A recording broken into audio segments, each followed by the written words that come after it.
Well, throughout Lent, we've been looking at the shocking ways of Jesus. 5 ways that Jesus ticked people off. And we were reminded that it wasn't an accident that led Jesus to the cross. He did some things that really upset people. He messed with their religion by driving out the money changers from the temple and telling them that they couldn't buy God's blessing. He messed with their possessions by driving the demons into their pigs when he healed the man who was possessed. He messed with their justice when he forgave the woman caught in the act of adultery and when he told her to go and sin no more. And he broke their rules by healing the man born blind on the Sabbath day. Jesus upset a lot of people. But what upset the rulers more than anything was when he messed with death and the fear of death by which they gained their power. You'd think that people would be happy for Jesus to defeat death, but really, that just ticked them off. Our Bible reading today is from the 11th chapter of John. Here Jesus is told that his friend Lazarus is deathly ill, and by the time he arrives, Lazarus has been dead and buried for 4 days. And his sister Martha greets Jesus with this sad news, starting with verse 21. Lord, Martha said to Jesus, if you'd been here, my brother would not have died. But I know that even now, God will give you whatever you ask. There's a little bit of hope in that, just a sliver. Even now, I know that God will give you whatever you ask. She knows that Jesus can help, but she has no clue how much. So Jesus tells her, your brother will rise again. Yeah, I know, Martha says. I know he will rise again in the resurrection at the last day. See, she hears Jesus' words to her as those words that we so often use in comfort. It's okay, he's in a better place. He will rise again in the last day, by and by, when the roll is called up yonder. And Martha is not really comforted by all of that. She says, I know, Jesus, I know. Resurrection of the dead, all of that. I know. But Jesus says, no, you don't know. I am the resurrection and the life. He who believes in me will live even though he dies, and whoever lives and believes in me will never die. Do you believe this, Martha? I am life, right here, right now, and forever. Do you believe it? Do you believe it? You who've gotten up early on an Easter morning and come to church? Do you believe that Jesus is life, right now, and forever? Martha says yes, but she's not very convincing. Verse 27, yes, Lord, she told him. I believe that you are the Christ, the Son of God, who was coming into the world. She says she believes. But then she goes and gets her sister Mary and all their friends, and they gather at the tomb and they cry their eyes out. Jesus even cries when he sees their grief. But then Jesus takes action. Verse 39, take away the stone, he said. But Lord, said Martha, the sister of the dead man, by this time there'll be a bad odor, for he's been there 4 days. In her head, she believes that Jesus can do anything. But in her heart, she thinks that only applies to the future. In her head, she believes that Jesus is life, but in her heart, fear and death still win. No, Jesus, don't open the tomb. He'll stink. He's been dead 4 days. Verse 40. Then Jesus said, did I not tell you that if you believed, you'd see the glory of God? So they took away the stone. And Jesus looked up and said, Father, I thank you that you've heard me. I know that you always hear me, but I've said this for the benefit of the people standing by, that they may believe that you sent me. And when he'd said this, Jesus called in a loud voice, Lazarus, come out. And the dead man came out, his hands and feet wrapped with strips of linen and a cloth about his face. Jesus said to them, take off the grave clothes and let him go. That day, Jesus did something that had never happened before. He raised a dead person to life. Not a near-dead person, but a dead 4 days already starting to rot person. And you might think that the whole world would be celebrating it. That Jesus would be a hero, that the fire department would give him a medal like they do other great rescuers. And some do celebrate. Therefore, many of the Jews who had come to visit Mary and had seen what Jesus did put their faith in him. But others are not so pleased. Not so pleased when death is defeated. But some of them went to the Pharisees and told what Jesus had done. Then the chief priests and the Pharisees called a meeting of the Sanhedrin. "What are we accomplishing here?" they asked. "Here is this man performing miraculous signs. If we let him go on like this, everyone will believe in him. And then the Romans will come and they'll take away both our place and our nation." Then one of them, named Caiaphas, who was high priest that year, spoke up. "You all don't know anything. Don't you realize that it's better for you that one man die for the people than that the whole nation perish?" He didn't realize what he was saying, but as high priest that year, he was actually prophesying that Jesus would die for the Jewish nation, and not only for that nation, but also for the scattered children of God, to bring them together and make them one. And so, from that day on, they plotted to take his life. That's why people turned on Jesus. That's why the rulers handed him over to Governor Pilate. That's why he was nailed to the cross. It wasn't because he was a swell guy. It was because he messed with fear and death. And this whole world depends on fear and death. Fear keeps people in line.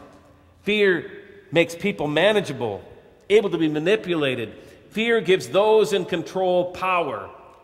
And the greatest fear of all is the fear of death. You start offering hope of life now. Not just in some distant future at the resurrection, but you start raising the dead to life now and taking away their fear. And you're going to tick some people off. Because the powers of this world feed on fear. They depend on death to keep us down, to keep you cowering, to make you afraid to live right now. The Hunger Games is a great example of this. In case you're one of the 3 people who haven't yet seen the movie, let me tell you a little bit about it. Hunger Games is set in the future, where the powerful people in the capital live in luxury, while the majority of the people live in virtual slavery in the 12 surrounding districts. And each year, for the entertainment of the elites in the capital, they have a lottery that sends one boy and one girl from each district to take part in a reality TV show where they fight to the death until there is one child left. That child's district gets extra food for the coming year, and hence the title of the Hunger Games. Now, the games aren't just for the sadistic pleasure of those in the capital. They're also for controlling the people in the districts, for keeping them trembling in fear and death. President Snow explains this to the show's producer, the head game maker, Seneca Crane.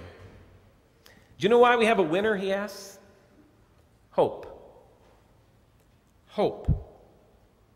It's the only thing stronger than fear. A little hope is effective. A lot of hope is dangerous. Spark is fine as long as it's contained." "So?" asks Seneca.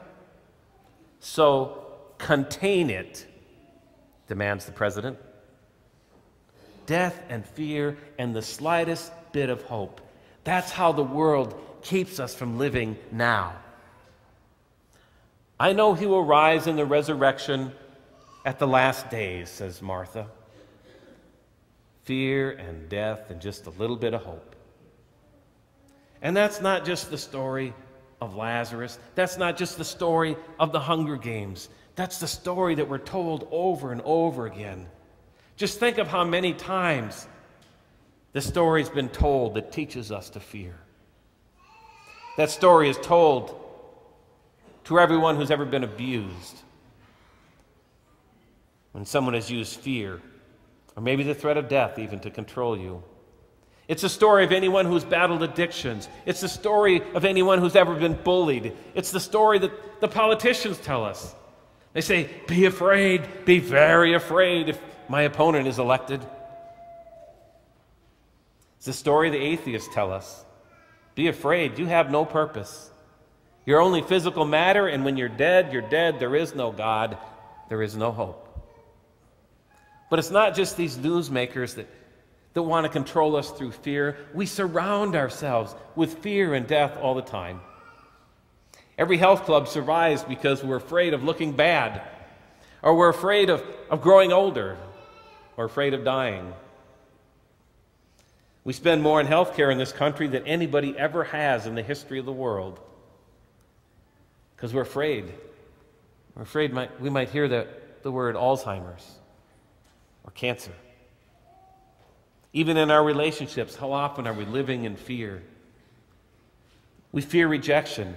We fear having the difficult conversations that might actually lead to a living relationship and not just going through the motions. We fear the truth. We fear to speak it. We fear to listen to it. And even in things as simple as our kids' games, we're controlled by fear. They're not the Hunger Games, but we still think that they're about life and death. I was riding a bus once and I overheard two young mothers talking. And one said, I don't know what to do. My daughter doesn't want to go to soccer camp. But her coach says if she doesn't start private instructions by the time she's 10, she'll never make the varsity team. Now, I don't know what that mom did. But I bet her fear pushed her to sign up her daughter. And she'll run her daughter to soccer camp every day and complain about having no time. No time for family, no time for fun, no time for life. And maybe her daughter will make the varsity team someday. And maybe someday we will look just right and feel just right, elect the right person, kick the addiction, escape our abusers. But for now, it's fear and death. And that's just how the powers of this world like it. So when Jesus starts raising the dead, when he starts calling people out of their tombs, unbinding them from their grave cloths and giving them hope, removing their fear and restoring them to life right now, well, that ticks them off. And so they have to have him killed. They contain the hope. Fear and death can go on controlling life. Or so they think. But then comes Easter. And the hopes they sought to control, the life they sought to snuff out, comes bursting forth from the grave. Jesus defeats death. And not just for himself, but for all of us, now and forever. So we don't have to live in fear. We don't have to be controlled by death. We don't have to cling to a tiny little bit of hope because Jesus defeats death. He is risen. He is the resurrection and the life. And because he lives, we can live also. And death no longer controls us. Fear no longer rules. Jesus does. He put death in its grave. Hope can't be contained. The spark is set free to live in each of us and set our hearts on fire. And oh, sure, the old merchants of fear and death, they like to pretend that they're still in control. That's why the chief priests bribed the guards to say that they fell asleep and somebody stole the body. But tell that to everyone who saw the risen Lord. Try to tell that to those who to this very day have discovered new life in Jesus Christ. No, he is risen, and it's death who was laid in his grave. A number of years ago, I walked where Jesus walked in Jerusalem. And on a Sunday, we visited the garden tomb where some believe Jesus was buried. It's just as you might imagine it, an ancient tomb cut into the hillside with a channel for the large rock that would have been rolled in front of it to seal it. And inside is a stone slab that once held the body. Now, whether it held the body of Jesus, I have no way of knowing. But just stepping inside and seeing it was deeply moving. And I thought about Jesus' suffering on the cross and how his friends had quickly laid him in the tomb intending to return on Sunday morning to finish preparing his body for death in the grave. And I wish then that I could have known whether it really was the tomb where Jesus was laid. But then I turned around and I saw a sign on the door that changed the whole experience for me. It was the words of the angel. He's not here, for he is risen. It didn't matter where the tomb was that Jesus was put in. Jesus isn't in it. He laid death in its grave, and he walked out of the tomb to be the resurrection and the life, now and forever, for you and for me. And that tomb is still empty. He's not there. He's alive. So go and live this Easter. Go and live tomorrow and the day after and the day after. Death is defeated. Fear has lost its power. And Jesus is alive. He is life, even now. Hallelujah. Amen.